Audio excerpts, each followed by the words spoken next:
Hey everyone, this is Lego, and I've got with me Triton and Hov. And this week we talk about the heroic raid, the current state of Crucible, and competitive gaming. We've got a big special guest that you might even know.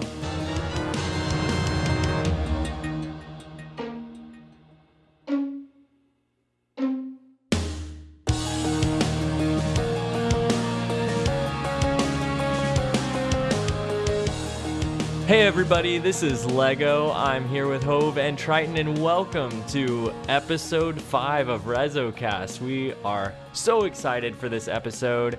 My week in Destiny has been super awesome. I got a crazy story about trials, and just had a crazy scrim session with Hov. Hov, how's your week going? It was going pretty good. By crazy, I think you mean we got wrecked for 4 games in a best of 7, but it was still kind of fun.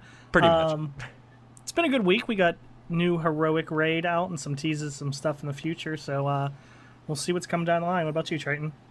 My week's been pretty good in Destiny. I think, the economy changes, something we'll definitely talk about here soon, has certainly helped me catch up to a lot of people in light level. And also want to definitely see how the week's been going for our special guests. And on behalf of all PSN inboxes, hey, Hovey. Yo, what's up? How you all doing? Good. How's your week been, Hovey? It's been pretty good. Usually at the trials weekend, I try and take a break from Destiny, but with the heroic mode coming out, had to do that. So it was good. It was fun. Yeah, well, I'm glad somebody else on this podcast did it, so I don't have to talk about it by myself. I may or may not have done it. I think you guys know I didn't do it. Well, we'll just take a few minutes here to get to know you, Hovey. I know, just for all the listeners out there, if you haven't checked out Hovey's own AMAs on his YouTube, he's done quite a few. He did one for 30,000 subscribers on YouTube like last year, and there's just a lot of great info on there. So I just want to point a lot of people to that. I don't want to have him have to regurgitate a bunch of information that he's already spit out, and plus it's just a great YouTube to check out anyway. But we do want to get to know Hovey here, and I just want to start with, you are the name in Destiny, basically. Like, you're the first person when people think, like, oh, like, who's, like, comparing somebody else to a Destiny player, it's KJHovey, and so we're just really super stoked to have you here. But I just want to compliment you, first of all, and just, like, you've grown to that status with a significant portion just by not having a face cam, which a lot of Twitch streamers have and YouTubers have, but it's just by your actual well thought out communication with your Twitch chat and your communication with your YouTubers, and just listening to even some of your old content as I was going through some of your AMA, you just treated everybody so awesome and made them feel like family. So just props to you, man. It's really, really awesome to see how you've grown in the community and to how incredible you've treated everyone along the way. Well, thank you very much, man. I appreciate that. Yeah, for sure. But to start off the conversation, I kind of want to hit it off just with your experience with Rezo. I know you talked about that some in your AMAs in the YouTube about meeting Mesa Sean and Tinks and everyone, but I just wanted to dive a little bit further in that. I'm going to skip kind of your background in gaming since it's very well thought out and worded in your AMA, but I do want to just dive into how you got plugged into Resolute, how this whole thing started in Destiny with Resolute specifically. You want the longer version or the short version? Man, you can go into the longer version if you want. Let's just see how it goes. All right. So when Destiny first came out, I was always a PvP guy. I really wanted to be a top player. But as the beta went and the game came out, I kind of shifted my ways. I didn't really care about being the best because I just didn't think Destiny was that competitive, and I still don't. So I met up with Manigator and Mtashed. Those were the 2 guys I met first in this game, and just became friends with them, and they kind of felt the same way. So we kind of parted ways from our quote-unquote competitive clan when the beta first came out that Man and I were a part of. Yeah. And I was playing a lot with Tinks, and I knew Mesa Sean pretty well, and they were in the clan Resolute. And back then, it was just a fun clan. It still is a fun clan, but no one knew about it really. So I was like, yeah, I'd like to join you guys. That sounds fun. I'm just looking to have a fun time. And Tinks was able to pull me in. It's not like nowadays where you have like a long interview process, so I was lucky. Yeah, it's funny. That's been a lot of our stuff. We just had Kales on a little while ago, and his experience was very similar to yours as far as meeting Tinks and Mesa Sean. Those names come up quite frequently, and just how, it's not the same process it was back then, Right, it's a lot harder now. Yeah, I think I asked somebody like, "Oh, so what's Resolute about?" And they were like, "Go fill out an application." And I was like, "Oh, okay." Like that was like the answer. So that's what we all had to go through. You had it kind of easy there. Right. Streamer benefits, right? Right, it's really awkward when someone asks me like, "How did you get in?" I'm like, "Oh, I was good friends with Tinks and Mesa." And that's 3 names that I think, except for Claw, obviously, have come up every time. How did Every you get time. into Rezo? Well, I ran into Tinks, and I ran into Mesa Sean, and I ran into Hovey. So you've been there pretty early on, I take it? Yeah, I think February of last year, so, or January, one of the two. So Hovey is one of those founding members, one of those early members, and like Hov just mentioned, someone that everyone seems to interact with early in their Rezo interest. What does Rezo mean to you, and has it kind of stayed that way, or has it evolved at all in terms of, what Resolute's meant, over your time in Resolute, or is it still pretty close to what it was at its core? It's still the same thing. It's just about playing with friends. Like I said, when I was younger, I was really concentrated on being good at games, and nowadays I just kind of like to have fun and use fun loadouts. So that's what it was. And it's still like that. I just like to chill out with people that are similar minded. Okay, so a frequent question that we ask here, Hovey, is what is one of your favorite moments with Resolute? And since you've kind of been here from the beginning, I was wondering if you would mind sharing just a few of your favorite moments with Resolute. It's funny asking you this question because a lot of members' favorite moments, their initial one has been with you. Like we just had Davis on last week who was like, man, this time that I helped Imtash out with something, he was like, hey, you want to run with me and Hovey? And that very first run that he did with you was one of his most memorable Resolute experience. And so I just want to ask you, what are some of the experiences you've had with Resolute that have been your favorite? And that can be inside Destiny or outside, in person.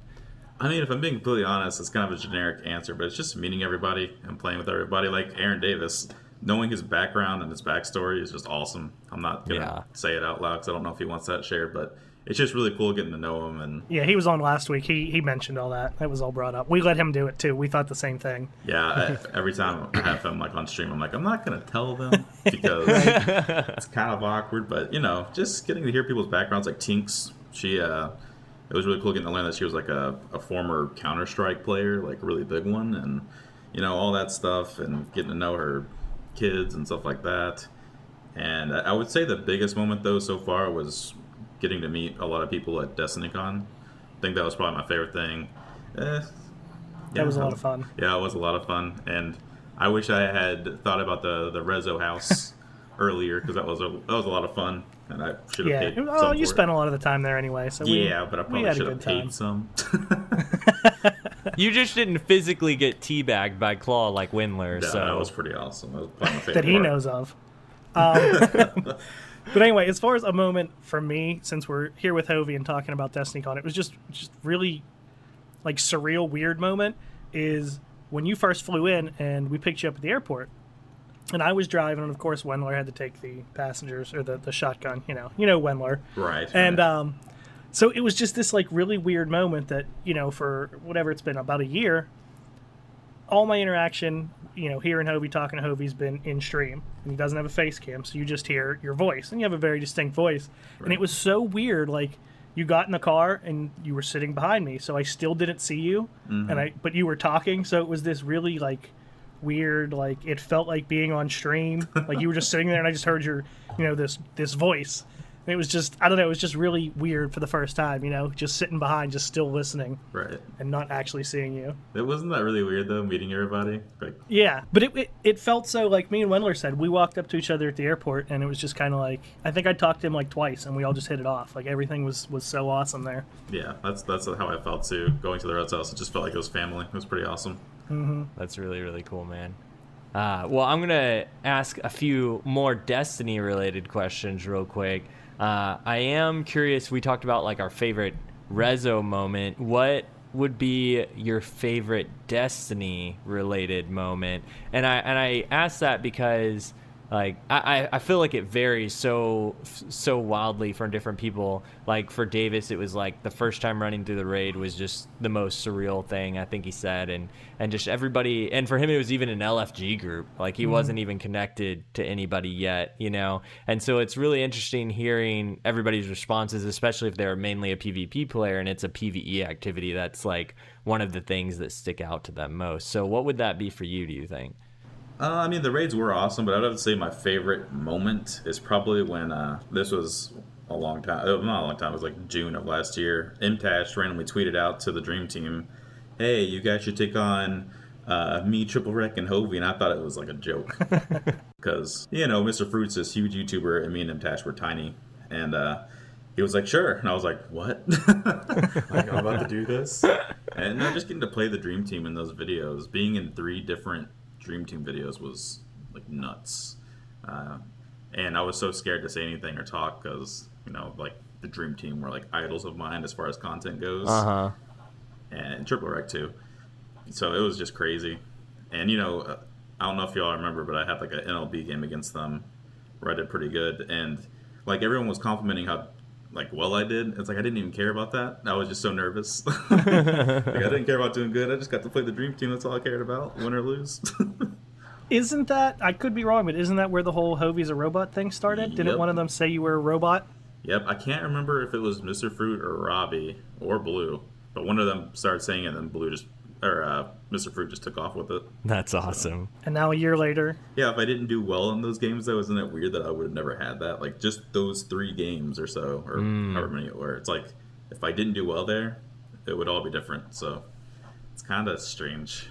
Kind of become like your thing, you know, like everyone kind of has their thing. Yours is, you know, no land, and everyone says you're a robot. And like you said, 3 games right there is what kind of did it, you know. And Destiny's such a on and off game. It's like you could just have a bad game and that never would have happened. So yeah, wow, definitely fortunate. Yeah, that's really crazy. And that like that extends further than just Destiny too. Like that extends to life in such a big way. Like for me, like I know it's still Destiny related, but like just joining Resolute like was kind of a on the whim kind of thing for me. And like I just like I would have missed out on meeting so many different people and doing this if I didn't send in that application and be like, yeah, I'm just gonna give it a shot, you know, like, and man, it totally changed so much for me. I mean, I can honestly say like my life at this point, like so much of my schedule revolves around Resolute and Destiny. Oh yeah, if I didn't start playing Destiny, I'd probably be working in an engineering field right now. So that's pretty crazy. You know? Yeah. This is kind of an off question, but you had mentioned before that you thought you were going to end up being in an engineering thing. You talked about wanting to go into game development, and maybe you answered this question a lot on Twitch already, but do you feel like that's changed at all from your last AMA where you talked about, you know, wanting to go into game development, but also like liking doing Twitch, and that was something you would never stop, but didn't feel like Twitch could be like a full-time thing for you? What are your feelings on that at this point? Well, back when I made that video, I definitely didn't think it would be as big as it is now. And I definitely have changed the mindset of wanting to do this full-time and make it something in the foreseeable future, but I still have it in the back of my head, like, you know, Destiny dies, what's going to happen to me? So I'm glad I have like a degree behind me that I'll always have with me. I might have to relearn some stuff, but at least it's there. And yeah, I mean, if the Twitch and YouTube thing doesn't work out in the long run, I'd definitely like to do something with video games. That's just my passion. Yeah. So, Hovey, trying to tie together some of the Resolute stuff and the Destiny stuff, you know, you mentioned, you know, when you determined in the beta that Destiny wasn't competitive, and I'm sure we'll get into why you don't feel this way here shortly, but, you know, one of the things that people always say about you, as Hov mentioned, you know, it's kind of the NLB, it's the robot thing, but also your humility and how well you're able to take things and how laid back you are. You know, what is it necessarily about Destiny that kind of got you out of thinking competitively and thinking more about, you know, just wanting to have fun, and you know, has that really kind of shaped your personality now? Oh, I mean, it actually ties right into Resolute because I met Tinks, and Vzod was his name. He used to be in Resolute, but he stopped playing. And he had both of them. I just had a lot of fun playing skirmish with them. And even though Tinks always jokes about how bad she was and how I'd have to carry and whatnot, I didn't care. It was just about having fun to me. And it wasn't like that in any other shooter I've ever played. Whether it be Gears of War, Halo, Shadowrun, the FPS. Like, if I wasn't doing well or if I wasn't winning, I got salty. And, Destiny's not like that for me at all. So that's what I really like about it. Well, that was an interesting question, Triton. I like that. And as far as your answer, Hovey, that brings a question to my mind. Like, what exactly do you think it is about Destiny that made it just to the point that you just wanted to have fun, that you weren't worried about being competitive, especially when you came in with the idea of it being competitive? I think it's the way they tied in PvE directly to PvP. I mean, your weapons are all the same. It's not like in Halo where things function differently. You go into, Halo always having your pistol or BR, but, campaign's so much different.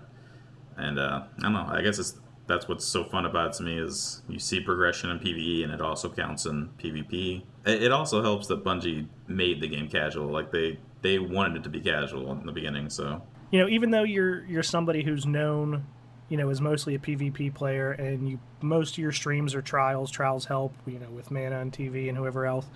What is your favorite, most enjoyable content or activity, period, in Destiny? Whether it be PvE, PvP, is it trials, or if you could just play to play?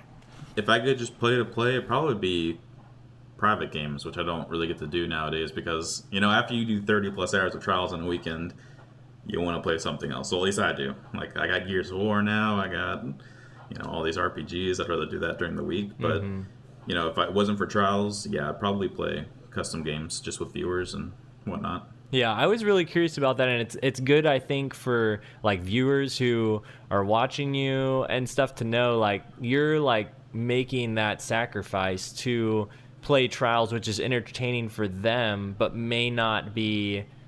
as relaxing for you, it's actually you're entertaining them, and it's you have to put forth a lot of effort to do that. Yeah, and that's the thing. If I had a choice of being able to stream whatever I want to, I'd be playing so much Zelda and Mario and all this stuff because those are the games I find most fun overall. But yeah, it's funny. I meant to mention, I wanted to mention before the stream, but before we started recording the podcast, but I wanted it to be recording whenever I said this. But Legend of Zelda has been mentioned now 4 out of the 5 podcasts that we've done. Wow, that's amazing. What was the context? What was the context of it first? Well, I think the first one was the very second episode. I mentioned it being, or maybe it was the first episode, and I mentioned it being the best game. My favorite game that was ever made was Ocarina of Time, but, I'm a Link to the Past, man. I'm all about the Super Nintendo. I did grow up on Link to the Past, so I understand. Yeah. I never owned a Nintendo. You're a bad person. Oh, wow. Man. Oh. Terrible. This is true. So, Hovey, I have to ask this now that you've kind of mentioned it in a couple different ways, and you said, since Lego asked you that question about your AMAs, and you've kind of rethought your future about YouTube and Twitch, but also mentioned, if Destiny were to just go away, what would that mean for you? How much thought and time do you put into, what you're streaming, how you're going to approach that, and then also, the future of what you're doing here? Because obviously, it's very dependent on, the games that you're playing and whether or not other people enjoy them, not just yourself. Oh, man, if Destiny just died off, is that what you're saying? Well, not necessarily if Destiny died off, but, how much time do you kind of spend thinking through those kind of contingencies and, what you think people are going to want to watch? Oh, I mean, I'm not even kidding. My life kind of revolves around it at this point. On the weekend, how many hours I'm going to stream trials? How many hours can I stand to stream trials before I go insane? And then the week comes along and it's I almost don't know what to do Tuesday, Wednesday, Thursday, because it's kind of all right, I don't have to do this today. I should stream something else, but I'm I can't. It's almost like a mental block. I want to stream Gears of War and I want to stream other games, but it's I don't want to let down anyone by not streaming Destiny. So it's kind of a mental block, and yeah, I do spend a lot of time trying to force myself to do stuff like that. I would just stream casual eating. I'm just saying. I could eat a cheeseburger all day. People do that too nowadays. They stream I know, some weird like stuff. thousands of viewers. Like if I could be a professional, like you could just watch me eat, I'd weigh 700 pounds, but I'd be filthy rich. But anyway. All right, so we're going to do some Twitter questions, but we're going to save those for a little bit later. Right now, we're going to do a word from our sponsor, and we'll be right back with talking about a little bit the state of the Crucible and Rise of Iron. Hey guys, it's KJHovey, and I know what it's like being a robot. Tower bots are forced to work extraneous hours every single day in the tower. Only you can stop the tower bot oppression. Talk to the speaker today.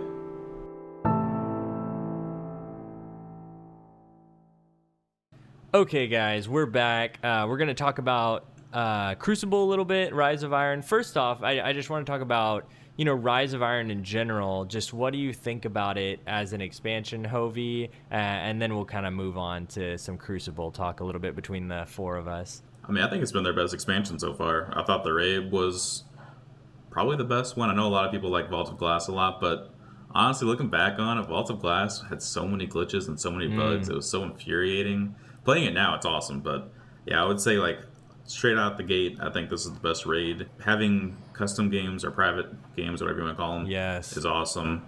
I wish I would have been here sooner, but what are you gonna do? But yeah, I mean, I think it's been amazing. The maps have been better than the year 2 ones, I thought. So that was cool. The only complaint I have is that it was pretty short as far as the PvE goes, and heroic mode was fairly easy. Yeah, I think it took us like an hour and a half or something. So it was fun, but at the same time, I think I'm going to get more tired of this content quicker than like any of them outside of maybe Crota's Inn, because that was terrible. But yeah, I mean that's pretty much all I have to say. It's amazing, but I feel like it's fairly short too. Yeah, well, we can all talk about hard mode for a second and just kind of skip ahead since we already mentioned it. They're all shaking their head at me. Okay, so I forgot. Somebody hasn't done hard mode yet. Hov and Triton. Hov, don't blame this all on Triton. Oh. No, but I just feel like, is the reason that you say the content won't last as long, does that have a big part to do with how easy the heroic mode was? Kind of. I also felt like the PvE was fairly short, like in general. But, I've always been a PvP guy, so you think that wouldn't really pertain to me, and it doesn't really. But once you've played a game so much, with every new DLC, you get tired of it quicker. Because, it's still the same game you're playing. So do you think that since you threw in private matches into the DLC, do you think that could actually extend the life of it a lot further? Especially with, I know Miyu and Hov and Triton tend to be like more Crucible players anyway. Do you think that might actually extend it a little more than we think it might? Yeah, I think so. Just because I know you can match up on purpose in the past, but you couldn't choose your maps and stuff like that. So yeah, it is really nice having that. Like I said, if I wasn't doing trials, I'd probably be doing a lot of, No Land Beyond only 4v4s with viewers. Like that sounds really fun if I ever get time to do it. Yes. Yes.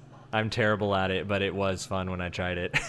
I mean, you could also do fusion rifle. I saw your fusion rifle clip. Sounds really like dude. I saw that. It is very fun. I have done a couple of 1v1 fusion. So whenever I 1v1 someone now, I always take the fusion rifle in, and it takes them by surprise every time. They're like, "Are you sure you want to use that?" And then they get vooped, and they're like, "Oh, okay." Oh yeah. NLB plus my vacancy. Yes. People get very thrown off by that. So the vacancy. It's so fun. Good. I'm glad I can talk fusions with this guy. Well, I not started off, but in year 1 when the Light Beware, I don't know if you remember that fusion. That was my first legendary, and Manigator and I both had a god roll on it, and we would just map people. We would just go into doubles or skirmish and just destroy a lot of people, and they'd be like, what the hell? Like, where is this coming from? Because no one really did it. They were so good, man. I loved it. I had a Wizard 77, and that was like my gun. I don't remember what my role was, but I got the entire Thorn bounty done that way. Right. So good. Well, I kind of skipped over hard mode and all of that because I got excited talking about the Crucible. But real quick, slight raid spoilers if you haven't done the raid. There's not really any spoilers for hard mode, because not much has changed. Spoiler alert.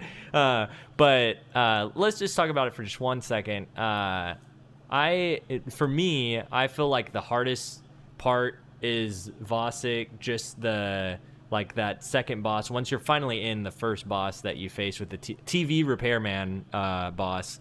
Right, the 6 balls. Yeah. Yep, that was the only part I think that threw all of us off, was that happening. Yeah, but everything else was just a breeze. That part in particular, like, got us. I was playing with Mana just a second ago. We were running it, and like that part kept getting us messed up too. But everything else was just so smooth, and honestly, for me, as not much of a PvEer, like, it was just fun. Like you said, it was one of your favorite raids, because it was fun, and I feel like to keep it fun in Heroic and still be difficult at one part of it, but overall just still really fun is the word that I would use for it. I don't know, that to me is how I still feel about it. It's fun, and I don't really mind that it's not that hard. But how do you feel about it? Well, it's kind of not fair for me to say it's easy, because I've been playing the game for God knows how much over the past 2 years. So it's like, to me, yeah, it was pretty easy. Even as a PvP guy, it was like, if you have good movement, if you have a good shot, it's going to make everything easier. And so I guess it's kind of not a fair complaint by me. Yeah. But yeah, it is a lot of fun, and that's the important part. The aesthetics, the mechanics. It's not like the Taken King, where you're on Oryx and there's a little lag and someone gets on their Podum a little late or something, and it's messes up the whole Oryx fight, or you hit your head on the spaceship and you die. Like, yeah. Stuff like that was infuriating. And this one didn't have anything like that for the most part, so yeah, that's why I liked it so much. Yeah, that's really true, because even in hard mode, even though there's permadeath, you can't come back until the encounter is over, there were 2 different times. The first time I ran through hard mode or heroic mode, where I died at the end of the encounter, and it was like not excruciating for the rest of the team. Even at this early stage, I'm sure people are gonna get this down to where it's like clockwork, but it wasn't detrimental to the team, and they still finished the encounter without me.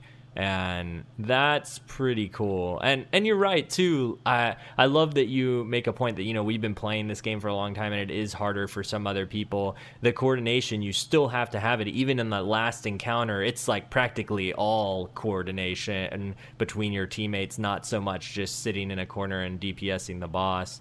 It's just like calling out where what is. And so, like, I totally feel that, and I totally completely agree with you too. Yeah, and like when the part where the 6 balls dropped, the first time we were like, oh crap, like, we were not ready for this, and we wiped maybe 3 or 4 times on that part. But after that, we got it down really quickly, and that's simply because we've been playing the game so much, and we know callouts fairly well. So, like I said, it wasn't hard for us to adapt, but I can see where it would be hard for a lot of teams. Yeah. Do you feel like callouts translate from Crucible to PvE? Like, if you've been doing them so long PvP, do you feel like that helped you a lot in the raid? I don't know if you've watched our PvP, but Mana and I's callouts are, oh, he's over there, or he's right there. They're terrible. It's not like Halo days where you had like great callouts. You had to have great callouts. So, I think it just helps being vocal, not really so much calling out a lot, just talking a lot. It helps a lot. Like saying, 3, 2, 1, go, not being afraid to be vocal on that part. It's just, that helps. Yeah, that's awesome, man. Okay, we'll move away from hard mode. I think we said our piece about it. So let's take it back to, I want to take it back to Rise of Iron and the story just a little bit. You talked about the story being short, and you talked about Rise of Iron just in general being one of your favorites, Hovey. I wanted to see what you liked about the story. Maybe like what was your favorite mission, if you had one, maybe, or favorite part to the story.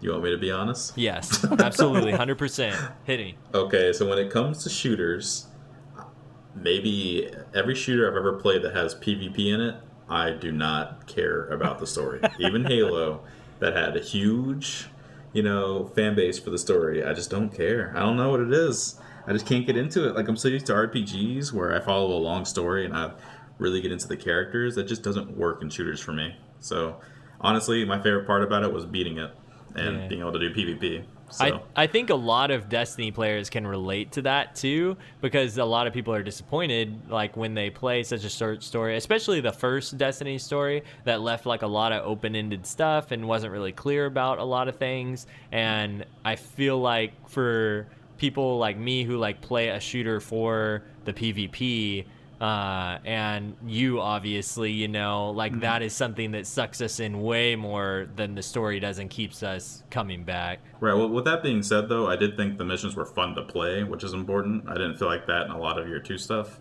So it was fun to do. I just don't really care to pay attention to the story.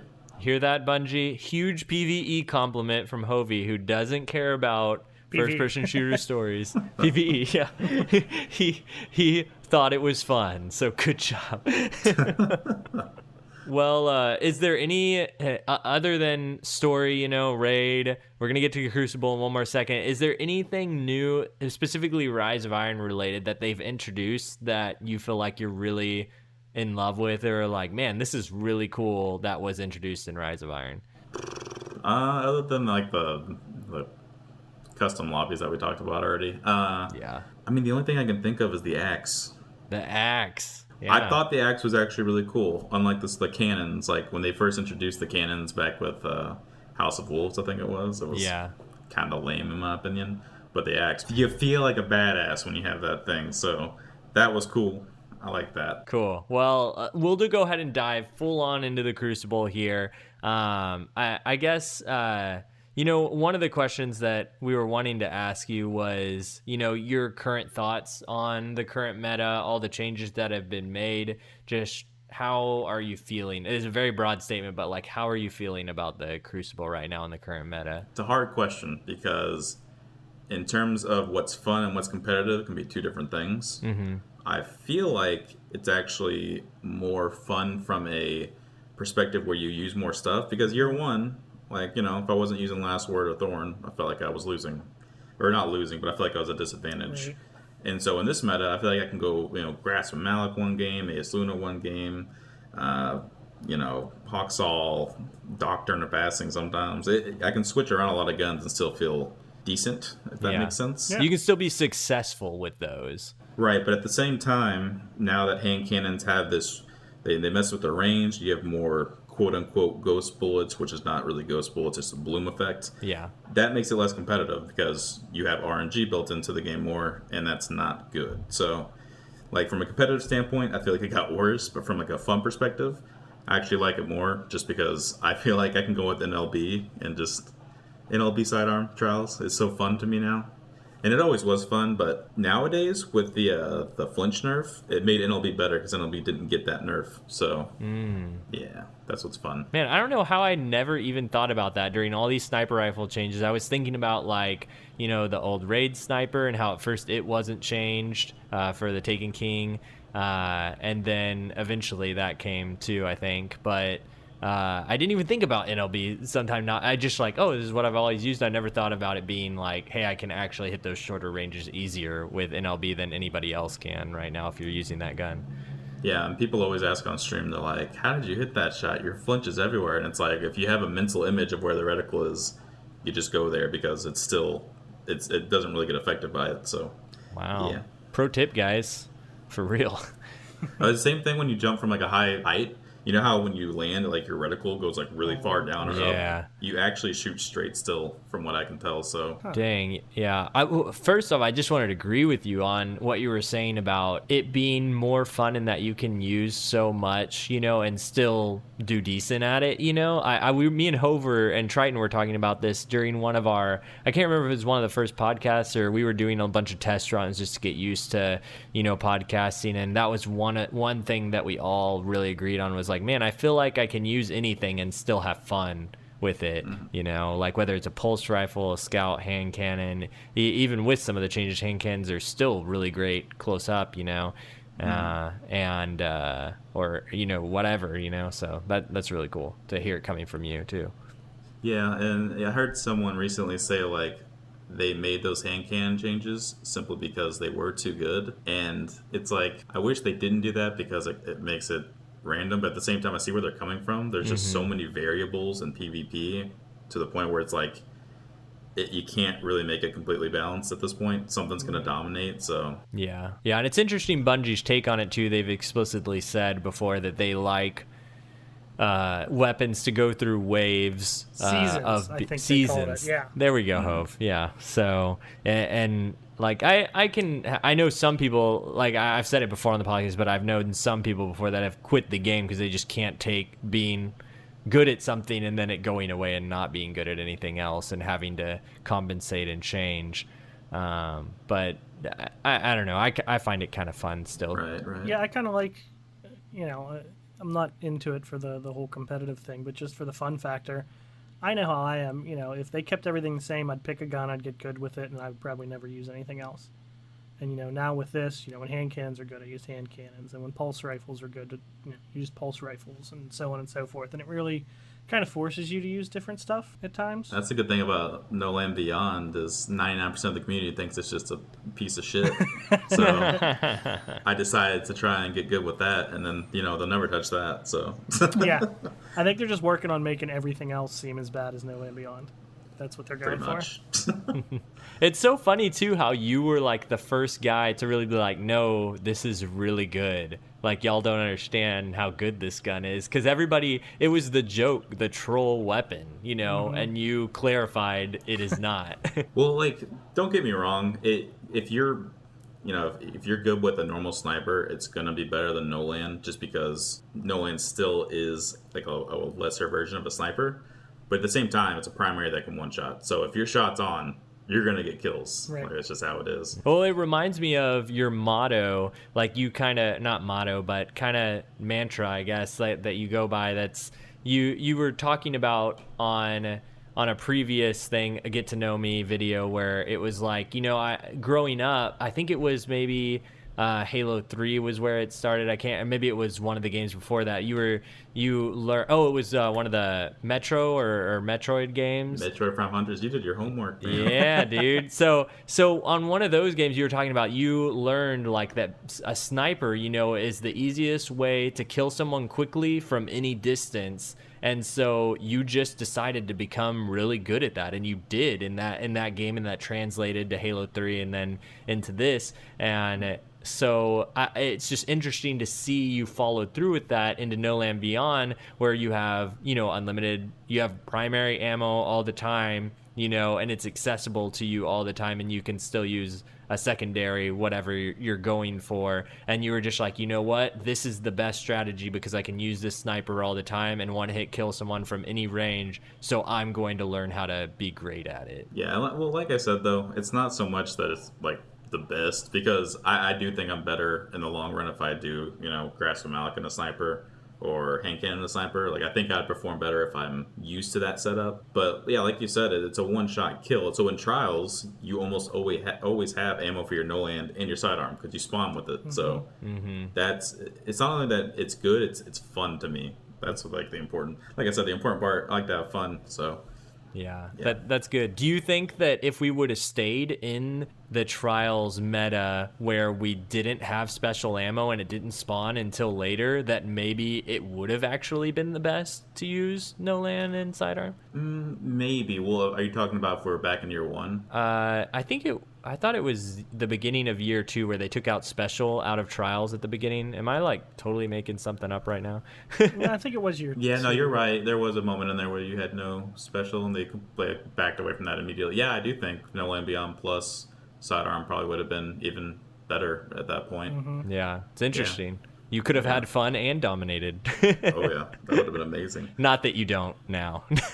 Although what people were doing, because during then, that was before they changed when you switch weapons, you lost your ammo. Oh, that's right. So the first round was everybody using like Mida and a sidearm, or no land and a sidearm, and then switching, because you would keep your special ammo. Right. Mm-hmm. And everyone's like, well, that's stupid. And they were like, okay, we'll give you back special ammo.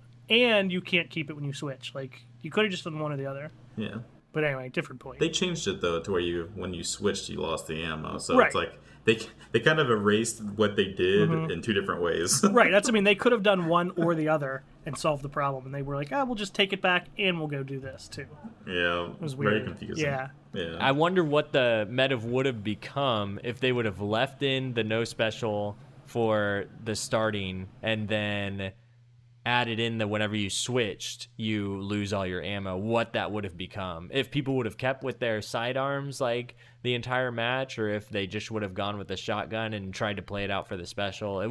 I'm interested in what that would have become. I know you would have seen a lot of people like Mana and Tash, Vanguard, Crafty. You would have seen a lot of them use Null and Beyond from the first round, for sure. Mm-hmm. Yeah, that's cool. Well, I'd like to, you made mention of like things being competitive or not, and I'm curious, with the new private matches coming out, MLG taking on, we've even got that Planet Destiny Farcog tournament coming up. I was curious where you stand on all the competitive gaming. What are your thoughts on it, or like how do you feel about getting into it yourself? I'm gonna be 100% honest. This game is absolute shit for competitive. I mean, it is. You heard it here first, folks. Nobody can even. I mean, people can debate it. Obviously, it's an opinion, but it's a very reinforced opinion because the game has a lot of aim assists. The game has crap latency. I mean, you get shot behind walls all the time. Mm-hmm. The certain weapon, like the special ammo economy, is just kind of ridiculous. You always have a sniper or shotgun, it seems. Primaries are very wonky. You know, the hand cannons aren't consistent. And when they were consistent, they were just too good. Yeah, there's just so many problems. Like, the list goes on and on. You look at games like Halo and Call of Duty and why they're successful, and Destiny just does not do any of it. So Hovey, you kind of mentioned a couple things as to why it's not competitive. You obviously listed off a few things there. If there was 3 things you could do to make Destiny competitive, what would they be? And kind of second to that, because you mentioned this game being a lot of fun, would those things take away from the fact that the game is fun if Destiny moved in that direction? That's a good point because, like I said, I played to have fun, and I completely am fine with it being more casual. But if they did want to make it more competitive, I do think it would change the community a bit. Because you look at games like Halo and COD, and their communities are more toxic at times. I mean, they are. Mm-hmm. You go to competitive streams, and the comment sections are just shit. They're terrible. There's a lot of, teenagers, immature teenagers. There's a lot of mature teenagers. A lot of immature teenagers that are just on there, shit talking everywhere. Mm-hmm. So yeah, it would change the community some, but at the same time, I think if they do it in the right way, it could work. It's interesting. Like, I almost feel sometimes like competitive for me, like my vision for what I want to watch on Destiny, because I personally don't watch a lot of competitive gaming, but I think there's something that draws all the Twitch viewers into Destiny streams that is the fun aspect, Mm-hmm. And I feel almost like competitive might be the wrong thing that Destiny should be aiming for with all the private matches. Like, what if it's the fun factor? Like, for me, there's nothing more exciting than watching a round of trials on somebody's Twitch stream. And, mm-hmm. like, man, it's intense and it's exciting, even if something is overpowered or whatever. Like, it's still fun to watch. Like, right. And I wonder if that will become a thing rather than competitive, which is so different than other games. But I feel like people watch Destiny content for other reasons than other games. Yeah, and you make a good point, because when I get, like, a triple kill with Null and Beyond, it's way less impressive than if I got like an overkill or something in Halo, because there's less aim assist. It's a lot harder to do it. Yeah. However, it looks really cool. Mm-hmm. Like hitting a no-land shot and then reload, canceling, and then doing it again in rapid succession. It just looks really cool, even though it's not technically as impressive as other games. So yeah, I agree. It's really fun to watch. And the other thing that's really cool about Destiny is with any other shooter, you don't see people like Gathalion and Broman and all these streamers that do PvE dominating. Right. Because, people like them, so that's why they watch. Yeah. I think that's really cool to have.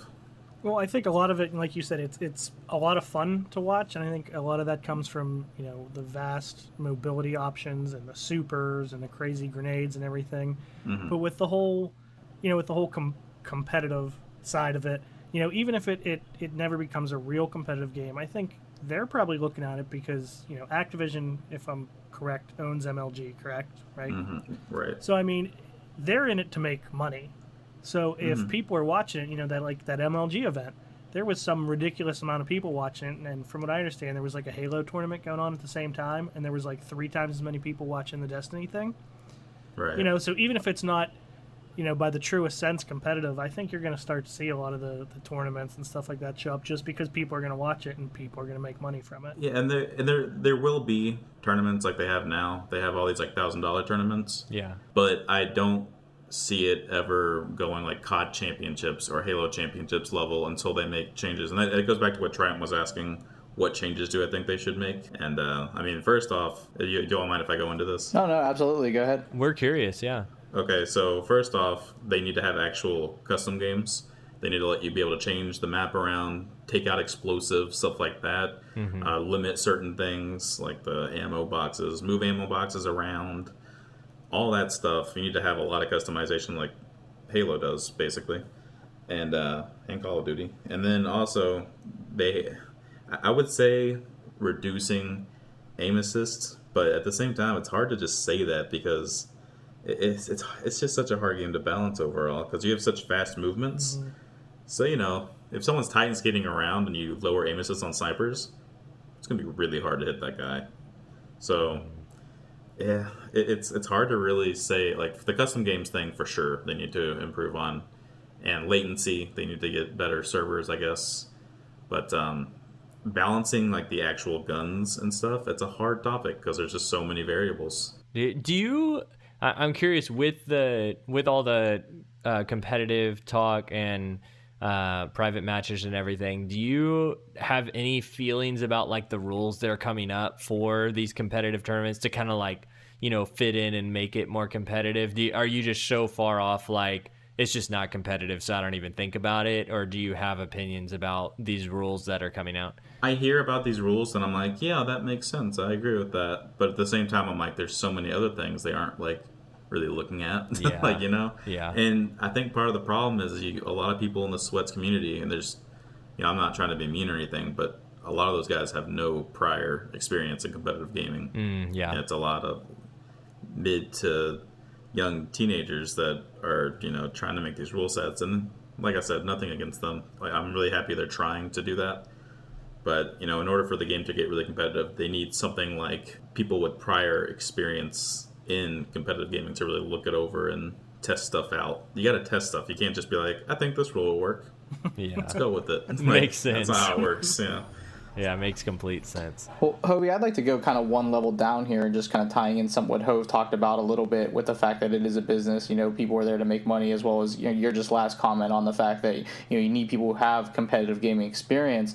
And you've obviously been a part of that scene and been around players like that. What do you think about the future of competitive gaming? We've had a lot of sports conversations, and it's kind of something I'm always fascinated by because I look at it as there's not 80 or 70-year-old retired gamers, right? We just don't have that yet. We're still very much in that cycle. Right. But it's also something too where with things like that, there's not really a tie to your local area or a school you went to, or things like that. And games themselves cycle over. Like, you might be good at Black Ops 2 and been terrible at Black Ops 3. What's your overall opinion and kind of like the sustainability of someone saying, I want to make my career as a competitive gamer? As of right now, do you think that's a viable option? And, do you think it'll be viable down the road? Probably depends on the game, like what type of genre.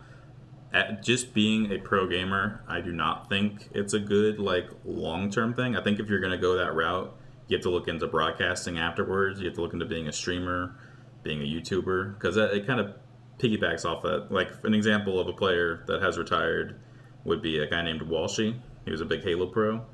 And, after that, he stayed in the Halo scene. He became a announcer, broadcaster, streamed some, and that helps him continue to be relevant and successful. So, yeah, I mean, gaming in general can be a very good, career, but you can't just focus on pro gaming, at least in my opinion, because stuff like shooters, it relies so much on reflexes, and you start to, lose those.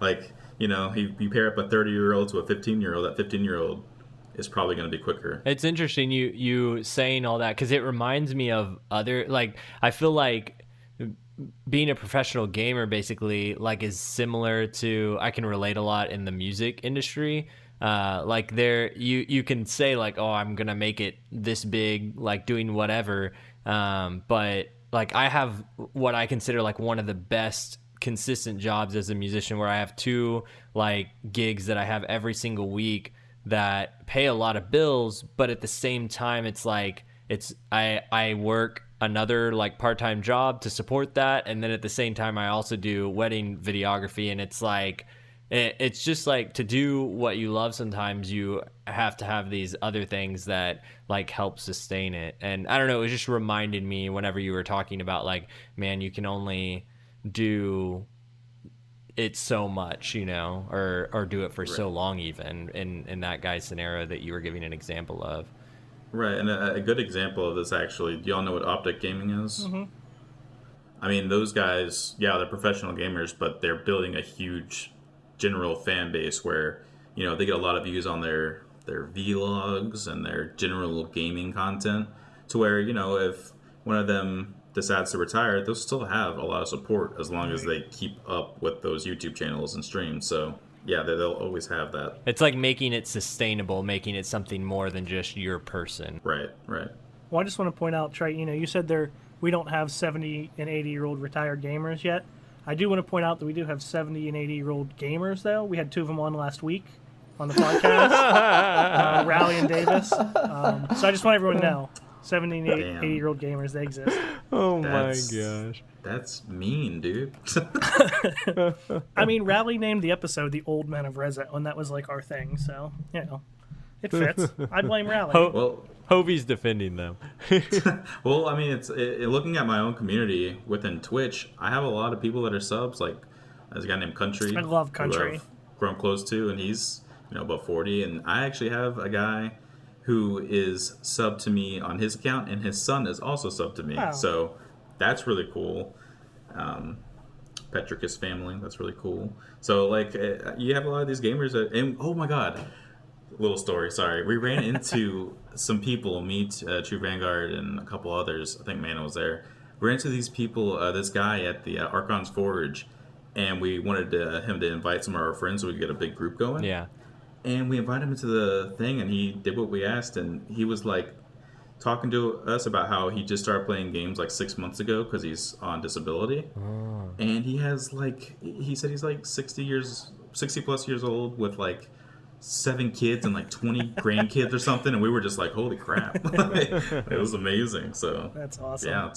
Well, before we jump on, do you guys want to jump into some Twitter questions? Did y'all have any? I know some people asked some really crazy, silly ones yeah, here. I think we could do Twitter questions. I was going to say, I feel like we could make it some, like rapid fire, 1-sentence answers. We can get through most of the decent ones.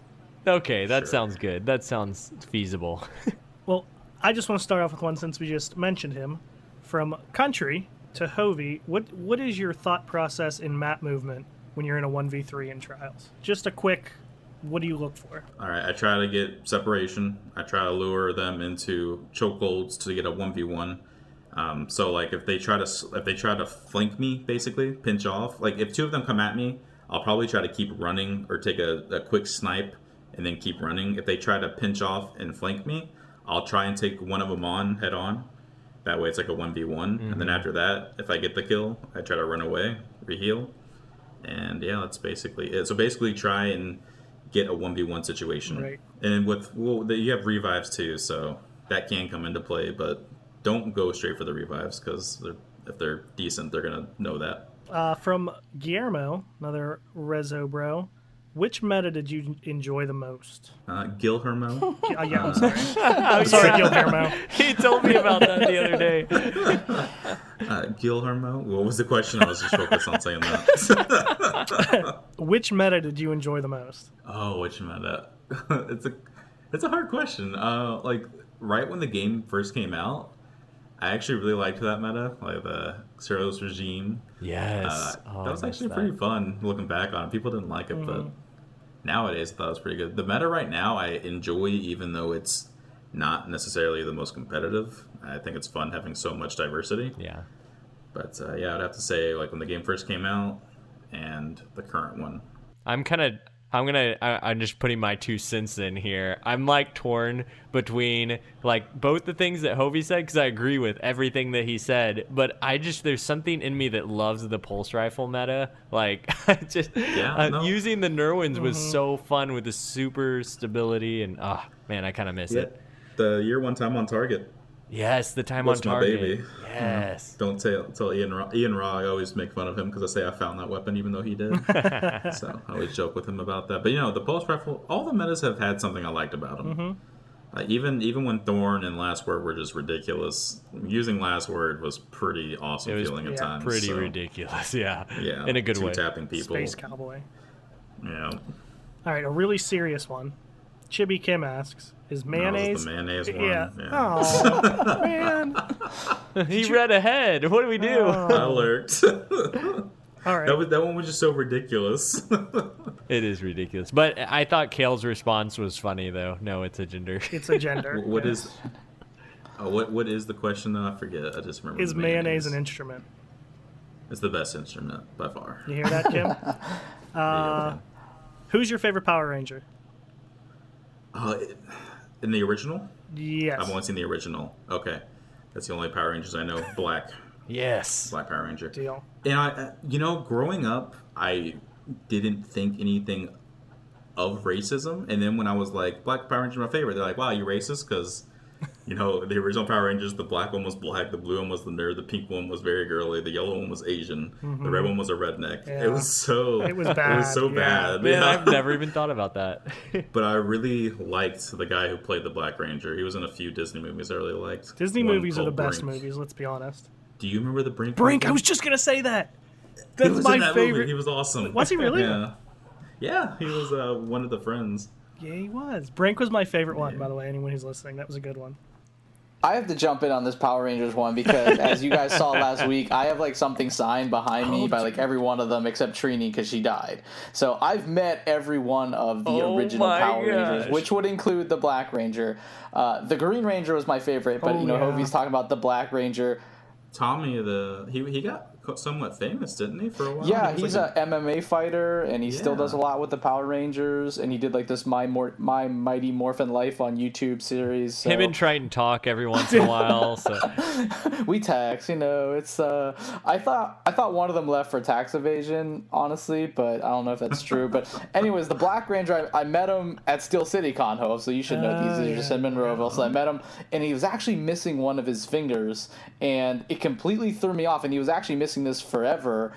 It just really changed the complexion of the conversation because I really wanted to ask him about that. Actually, it was just really, I just didn't expect that to be the case. But he was pretty nice, but he only had energy for like the first 7 people in line, and I was like 15, and so he was pretty exhausted when I got to meet him. But I still think the worst was the Blue Ranger. He was very jaded. But it's funny you mentioned the racist thing because I always had to be the Black Ranger when we played on the playground because I guess I was like Asian. They didn't want to make me the Yellow Ranger, so I was like, I guess that's terrible. So I always had to be the Black Ranger. So I always have a soft spot for the Black Ranger.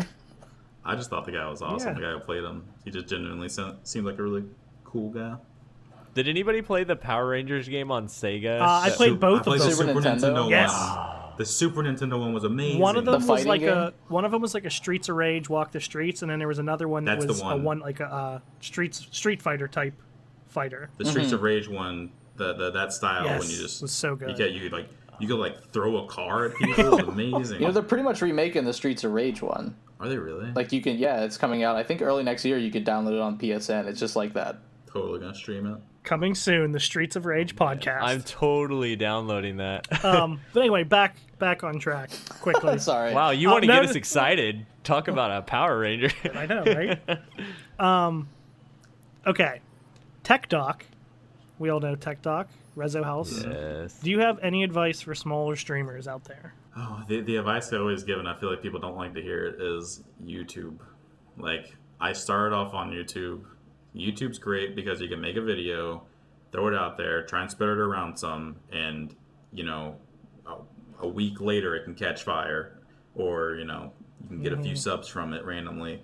You can't do that with Twitch streaming. Like, you start streaming as a complete, like, nobody, and no one's gonna ever see you because you're buried, below everyone else. So YouTube really does help that. Like everyone in Resolute that I know, like True Vanguard and all of them, they started off on YouTube and then they transferred over. So YouTube's definitely the easier platform to grow on and then transfer over. But Tech Doc, he's already doing one thing really right, which is get on Twitter, get on social media sites, and connect with people, make friends. And that really helps too. Be a really cool guy. Be the coolest. Thank you, Tech Doc. All right, and last one, I think. What's one thing you should work on in PvP to make yourself better at trials? Map movement, big thing. Like there are so many battles like I'll win just because the enemy doesn't even realize I'm there or I'm above them or below them. Like Bones of AO, that's amazing with sidearms. That throws people off a lot. It's really good. And by the way, that was Mike the Bass, also from REZOcast, asked that question. Mike. I love Mike. Tater asked a couple questions, but I don't know if they're appropriate. Sorry, it involves him having your babies, and there's all kinds of good stuff in there. But Tater, we love you. Another time, Tater. Wait, Big Tater Tot? Yes. Yes. Oh, I love him too. Well, it's funny that you bring up map movement as your thing, because Hov, we just experienced detrimental map movement in our Did you play against Lupo? Yes. Oh. Yeah, that was the worst idea ever. Lupo's map movement's nuts. Yeah. I mean, Lego and I play together once in a while. Wendler and I played once. We didn't know the other guy, and we've never all played together. Wendler was like, "Oh yeah, we're gonna practice. We're gonna play Lupo, Ramblin', and Ninja." And we were like, That's oh. terrible. I All three know. of those guys have ridiculous map movement. I know, and it was so funny because we would get like Windler kept being like, "Guys, we gotta move. Like, we can't just stay in this area." And I'm so used to like playing Passive, trials yeah. and holding a spot. Like, I am not a scrim player, and so it was funny, man. To be fair, I I also want to point out that Wendler kept telling us we needed to make call-outs as a team, but that was literally the only things he said. Like, there were no call-outs. His call-outs were that we should make call-outs. And I was like, come on, man. I love Wendler. He's so funny. love you, Winnie. No, me, TV, Mana, and I actually played those guys in threes a couple times now. Mm-hmm. And I was thoroughly impressed with our team because, we don't do skirmish much anymore. And we held up with them and took games off of them. So, I'm patting myself on the back. Yeah, we didn't take any games. Seeing what happened to us, it's a well-deserved pat. They all have just scary movement. Ramblin' is so smart. Kind of annoys me. I hope I proved, that a fusion rifle was at least decent in a scrim. True Vanguard actually uses them every once in a while. I know. He actually makes He's some my man. slaves pretty mad, I've heard. So. Yeah. It's funny because, like, the first response isn't anger. It's more like just like, oh, like, I didn't think you could do that with a fusion rifle. And then when you kill them, then it's anger. Not those guys. I'm not saying any of those guys today. That was a lot of fun. They were super cool about beating our ass. That's the best part about all three of those guys is they're really nice guys. Yeah. They're all good super dudes. nice, yeah. Well, that's it for the Twitter questions, I think. Yeah, let's jump into This Week at Bungie. Let's talk about some news. This week we got, let's see, they first talked about the heroic mode, which we already talked about a little bit, and they called out the winner. Can anybody pronounce this for me? Hov, your last name is German, right? What? Not even Dang close. it! My last name is German. My last Crap. name's very German. So. Oh, can anybody pronounce It's D. It's D. D-I-E is D. Oh, Gosh, yeah, I only dang know it. that part. My American is showing. Dang I it. think you pronounce it bus drivers. Well, that's what it translates to, I yeah. think. Shh. Bus driver. That's what we're gonna call it. But yeah, congrats to those guys, man. I know the legend himself had second place, I think, right? And Oh, yeah, Slayer.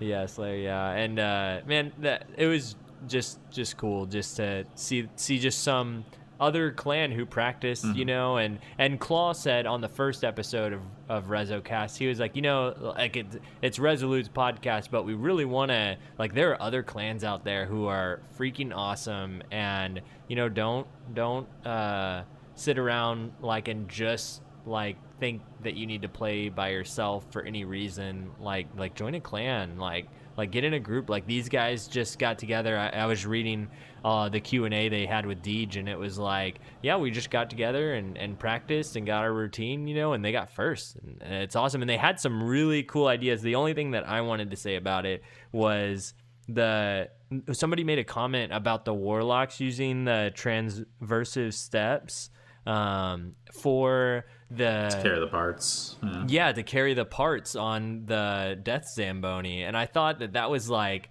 wow, really cool strategy, and it's really cool seeing how creative people got with the raid. Did anybody else have anything they wanted to say about that heroic mode completion? Well, on that topic, big shout outs to them for getting first, but also, like you were talking about Slayer, I don't know if you guys watch his streams much, but the stuff he does in PvE is ridiculous. They two-manned it already, not the hard mode, but the normal raid. And the way they did that Zamboni part, he would go Sunbreaker, and like the shoulder charge movement that the Sunbreaker has when he's super. What's it called? Does anyone know? Sun charge? Maybe that's it. Yeah, Sun charge. When the guy's holding the item, he would Sun charge him, and it would like push him really far.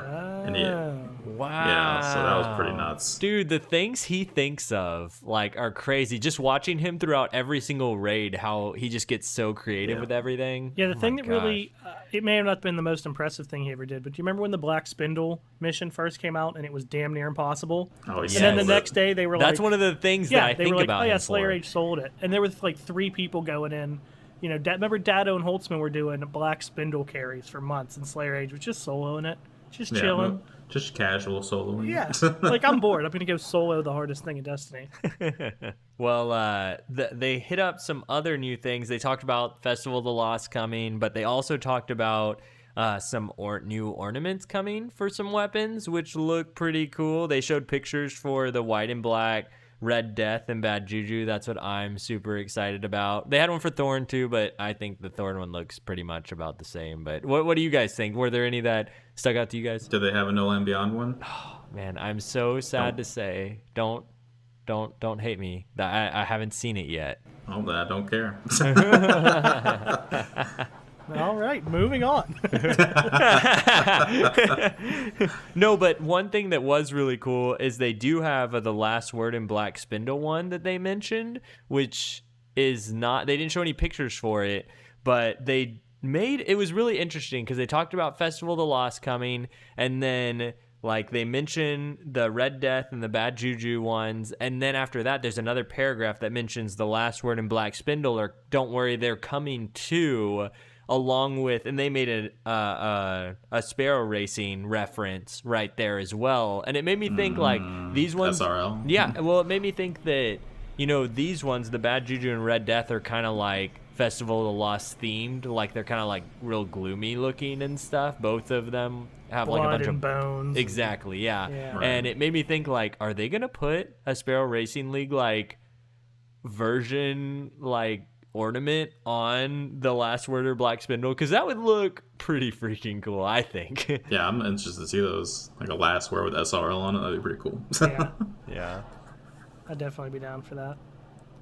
I think the Last Word, no matter what it is going to look badass. I mean, the Last Word is super cool looking. Have you guys seen the GIF or the GIF, however you want to say it, with the guy who made the real Last Word and like spins it? Oh. It looks so cool. Like, he made a replica of the Last Word and he spins it like perfectly. Oh, that's awesome. Yeah. That's pretty sweet. That's like the one drumming. I'm not like, I don't get cocky about much of my drumming thing, but I can spin a drumstick like nobody's business. And like, I was like, man, how could I incorporate that into some Destiny thing? I haven't thought of it yet. No. There was one other thing on this list. Nothing else really stuck out to me. They went through some fixes and stuff, and we'll talk about some of that. And we'll get to in a second. They released a picture. I think Planet Destiny was the one that released it.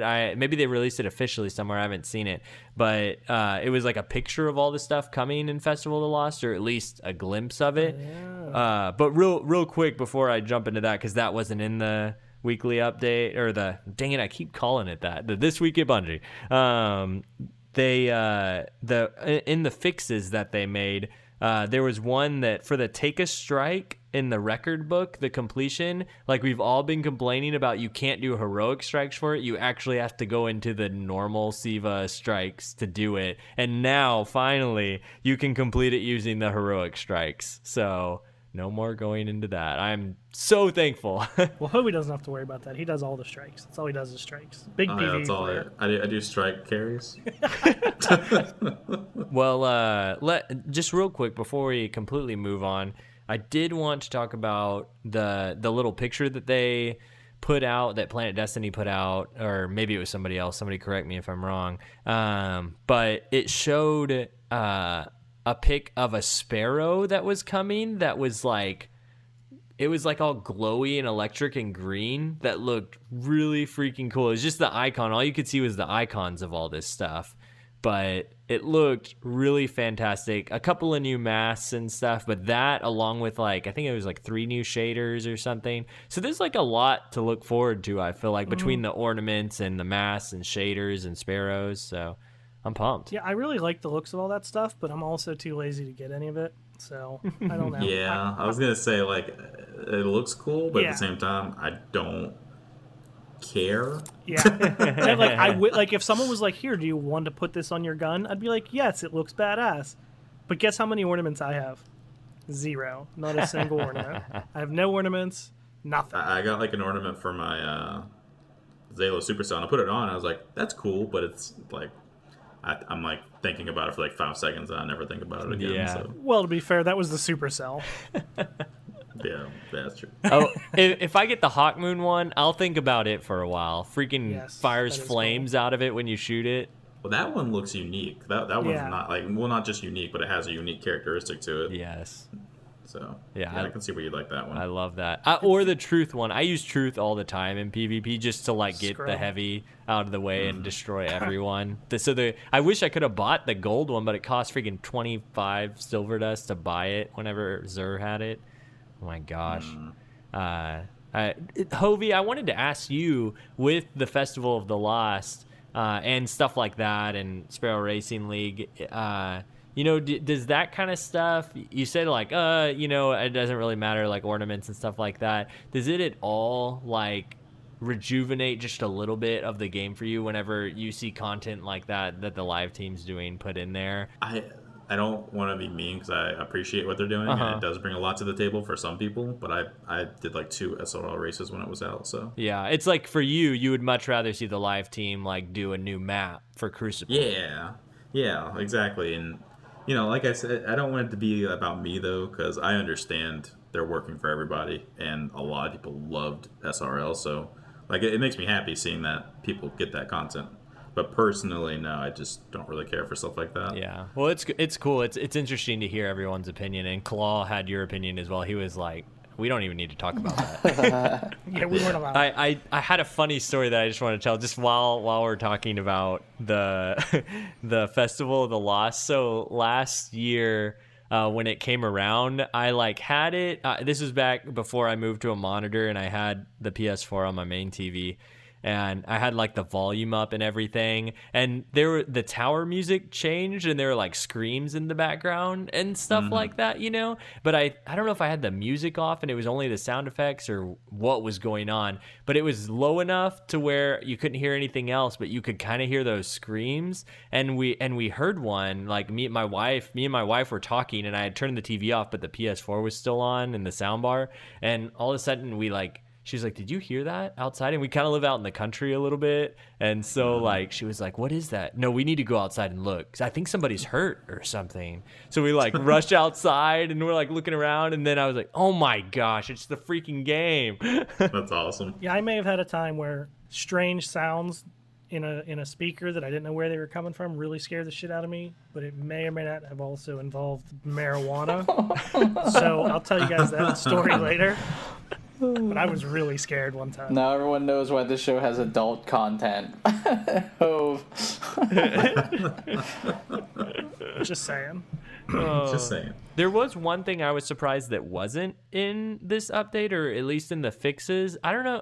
I'm curious for you guys. Have you all noticed in the Crucible that the drop rate has like lowered or something? Like, I feel like I've played a bunch of games this week since the update hit, and I finished my Rift bounty and all that, and played a bunch of other normal Crucible, and I haven't got a single legendary drop since the update hit. And I've never seen I saw one legendary drop out of every single game I play.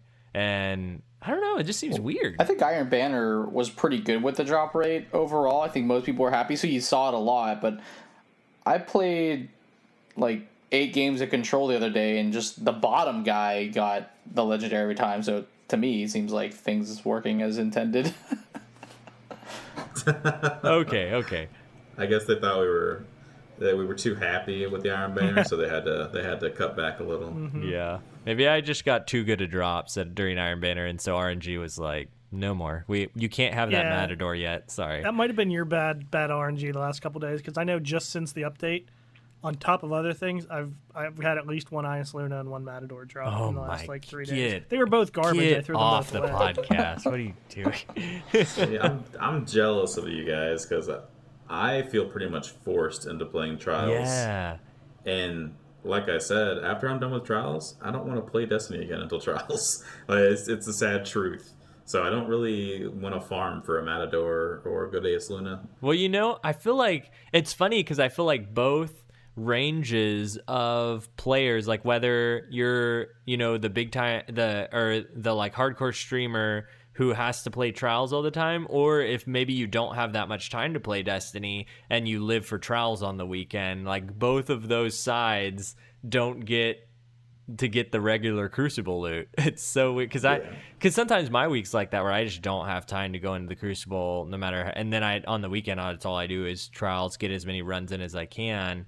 And it's the same thing, man. Like, I'm like, man, I haven't had time to farm for a Matador. Right. And it's funny because, like, you see people on Twitter and they're like, finally got my Matador, my God old Matador. Meanwhile, like, the most excitement I get nowadays is seeing whoever I'm helping get, like, the Trials weapon they want. Yeah. Like, that's what makes me happy. So, and I don't mind it. I would say that's definitely super cool, though, to see that.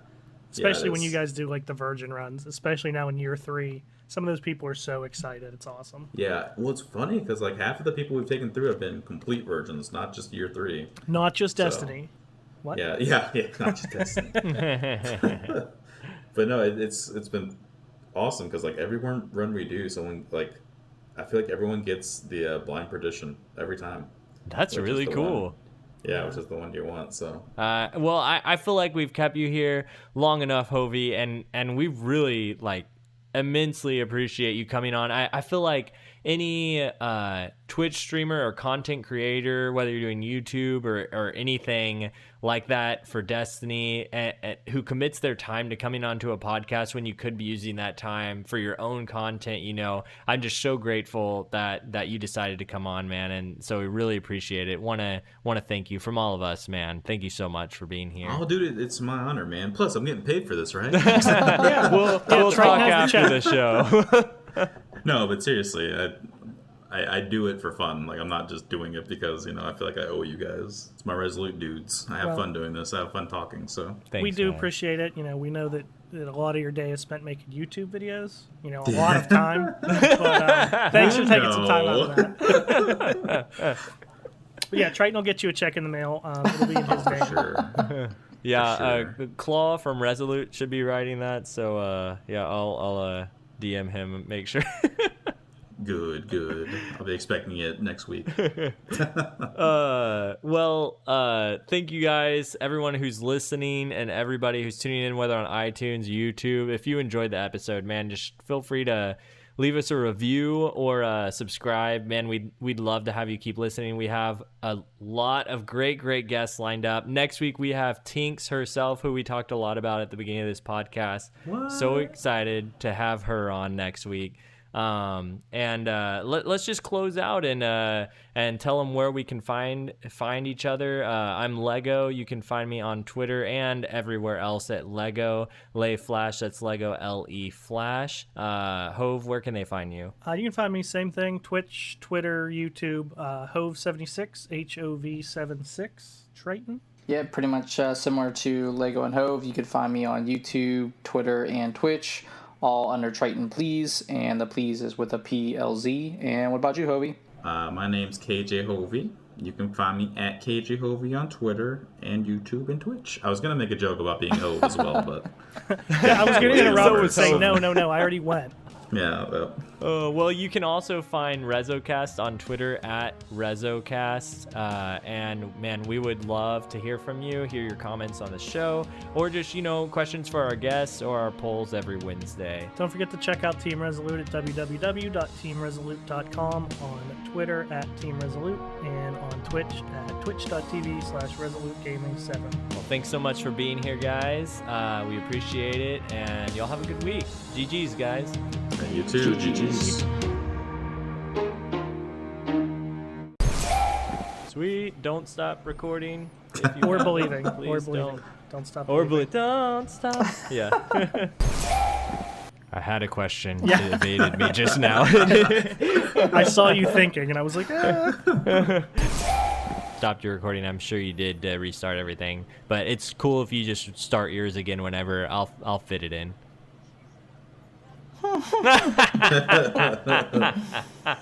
No, I'm sad we weren't recording that either.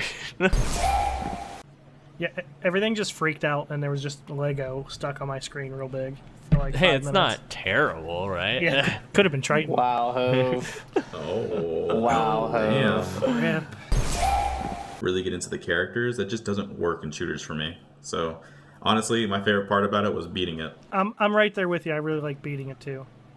Or is that not what well- we're talking about? Oh my god. Oh my god. Sorry. Oh, man.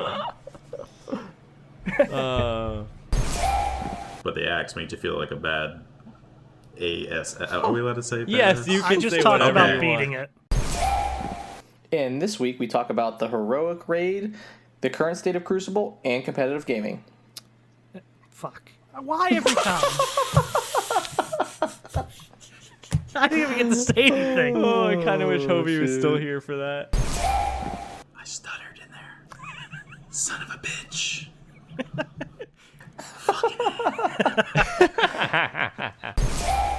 Boom, that was perfect. It's so good. Good. I love it. Oh my gosh. Oh, this reminds me of YouTube, which I never do anymore.